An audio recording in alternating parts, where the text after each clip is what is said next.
What's going on, everybody? Robinson DUP. I just wanted to get into a little conversation today because I constantly see this word being thrown around whenever it comes to a particular exercise on how to make a muscle group grow, maximize muscle gain, maximize fat loss. The word optimal. And I think the problem is they're trying to make a definitive definition that there is only one way to grow muscle, or there's only one way to lose weight. And that's not the case. And I think it's that ego, the male ego, that somebody has to be right and somebody has to be wrong. And the constant battle between science versus application.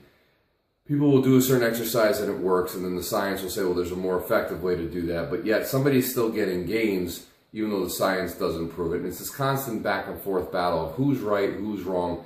And unfortunately, for those who are trying to apply some of these principles to their workouts or their life, they kind of get stuck in the middle and they don't know which way to go. And it's like that paralysis by analysis situation. So here's what my recommendation is. When we talk about the word optimal, I would do it on a case-by-case basis. So optimal for me is what I can sustain based on my particular lifestyle. Now, for those of you who watch my channel, you know I commute to New York City back and forth every day.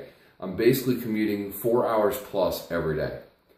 For me to be optimal, at least in my personal opinion, I wouldn't be training at 7 o'clock every morning. I'd be training anywhere from 9 a.m., 10 a.m. to later on in the day, maybe even 5 or 6 p.m. at night. Those are the times that I prefer to train. I notice that I get a better performance when I'm in the gym in that time frame. Why? Because I'm more awake. I wasn't sitting on a bus for 2 hours. I was able to get some food in me, get my blood flowing, and kind of get my mind right before I get into the gym and get under the bar. Now, there's no amount of pre-workout or caffeine in the morning at 7 o'clock that's going to get me ready to go, like being able to sleep a few more hours, feel rested, and then go perform at what I think will give me the best ability to hit higher weights or hit more reps in the gym.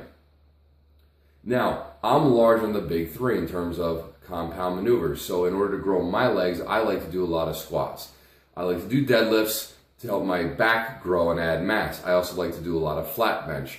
Some people, however, do have knee injuries. They do have lower back issues where they may not be able to squat. It's not beneficial for them to do that particular exercise. And in fact, by doing that, it may actually cause more injuries to what the pre-existing conditions that they already have.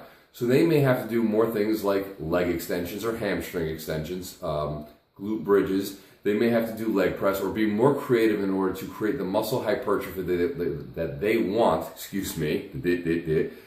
that they want in that particular area, or strength due to the existing injuries that they have. So for instance, I would love to squat a lot. I would love to squat over 400 pounds for reps, but I do have existing issues with my knees in terms of the cartilage being torn up due to basketball injuries from the ages of 13 to the age of 25 when I finally decided to stop. I've already had 2 meniscus tear surgeries. I did have some bone spurs in my left knee, all of which have been cleaned out, but I am dealing with some scar tissue issues, and as we know from previous things, my knees do tend to get inflamed sometimes and swollen, and then I have to be creative to get around it in order to keep working out my legs. So I have to be very careful and considerate of what my body is telling me to make sure that I can continue to train my legs and to grow them.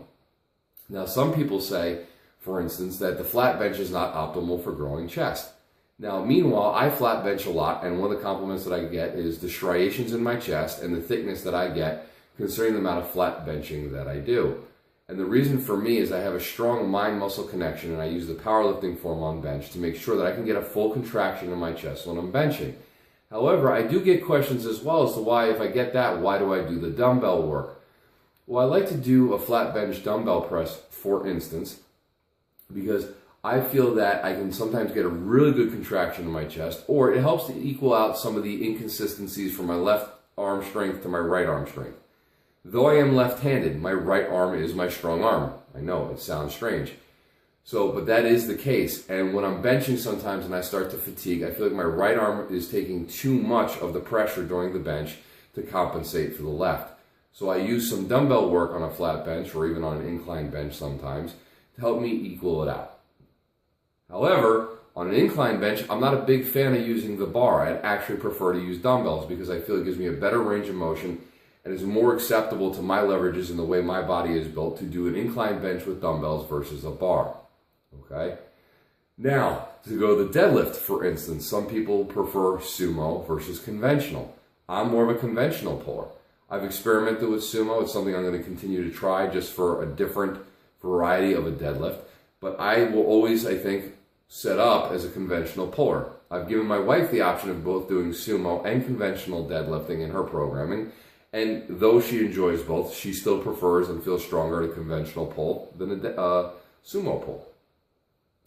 So even with diet, people talk about what's optimal, and that's a whole nother discussion that would be hours of debate of, you know, if it fits your macros versus the bro style of eating. The proper version of if you fit your macros, not just eat tons of crap and say that's what works. But when we speak about optimal, optimal is a moving target, and I'd really prefer the term sustainable. Sustainable. What's sustainable for you? And not what's the easiest way, you know, to get, you know, make excuses and say, well, I can only work out 20 minutes a day because that's what's sustainable. I mean, what's sustainable in terms of programming that physically it's something that you can handle, continue to challenge yourself, continue to grow with, continue to make gains with, but also at the same time, what keeps you mentally stimulated, okay? There are a lot of different training methods out there for a reason. There are 5x5 programs, there are 5-3-1 programs, there are linear programs, there are non-linear programs, there's daily undulated periodization, there's dog trap training, there's mountain dog training, there's Shiko, there's Juggernaut, there's so many different varieties out there. And why does this happen? Because people have found out that different body types respond to different types of stimulus. All of this has resulted in somebody not being satisfied with the programming and creating something to see if they can get a different result. So for all of you watching our channels, please stop getting into the discussion of what's optimal. What's more important is we focus on being smart in the gym, doing the best we can with the time that we have, keeping our nutrition in line, and continuing to change our programming, not every other day, but to the programming that we've created for ourselves to manipulate it in order to keep breaking plateaus and keep mentally and physically stimulating ourselves in the gym. So whether it's strength, hypertrophy, or a mixture of both, we keep getting the results in the gym day in and day out. All right, guys and girls, I'll talk to you later.